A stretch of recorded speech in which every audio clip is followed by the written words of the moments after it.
So பரந்தம்பாறையிலேருந்து அப்படியே move ஆகி எங்கே போகணுன்றத வீடியோ ஃபுல்லாக பாருங்கள். ஸோ லன்ச் டைம் ஆயிடுச்சு. அப்படியே ஒரு மலையாளி ஹோட்டலில் போய் உட்காந்து சாப்பிட்டுட்டு எப்பவும் போல் ஹில்ஸ்லாம் போனாவே இந்த பீஃபு இந்த மாதிரி புரோட்டா தான் வாங்கி சாப்பிடுவாங்க. எல்லாருக்குமே பீஃப் பிடிக்குன்றனால அதை வாங்கி சாப்பிட்டு முடிச்சுட்டு அங்கேருந்து கிளம்பியாச்சு. ஸோ எங்கே போகிறோன்னு பார்த்தீங்கன்னா வாகமன் தான் போயிருந்தோம். டைமும் இருந்துச்சு. ஸோ எதுக்கு வேஸ்ட் பண்ணணும், அப்படியே கிளம்பி போவோம், 20 கிலோமீட்டர் தானே அப்படின்னு சொல்லிட்டு அப்படியே போனோம். போகிறப்பவே வியூ சூப்பராக இருந்துச்சு. ஒரே எஸ்டேட்டாக இருந்துச்சு. ஃபுல்லாமே பார்க்குறதுக்கு ஒரு க்ரீனிஷாக இருந்துச்சு.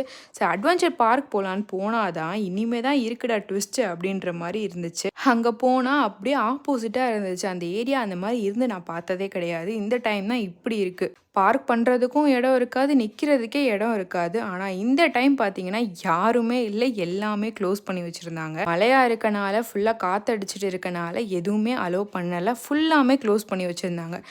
என்னடா இது, எதிர்பார்க்காம வந்தால் நல்லா தான் இருந்துச்சு, பட் இதில் ட்விஸ்ட் வச்சிங்களேடா அப்படின்ற மாதிரி தான் இருந்துச்சு. எதிர்பார்க்காம தானே வந்தோம், ஸோ இதுவே நல்லா தான் இருக்குன்னு சொல்லிட்டு அப்படியே அங்கேருந்து கொஞ்சம் மூவ் ஆனோம். ஃபுல்லாமே வியூ பாயிண்ட் சூப்பராக இருந்துச்சு பார்க்குறதுக்கு. அப்படியே டேடி என்ன பண்ணாங்க, வண்டியை நேராக வந்து ஒரு மலை உச்சியில் போய் நிப்பாட்டிட்டாங்க. அங்கேருந்து வியூ பார்க்குறதுக்கு சூப்பராக இருந்துச்சு.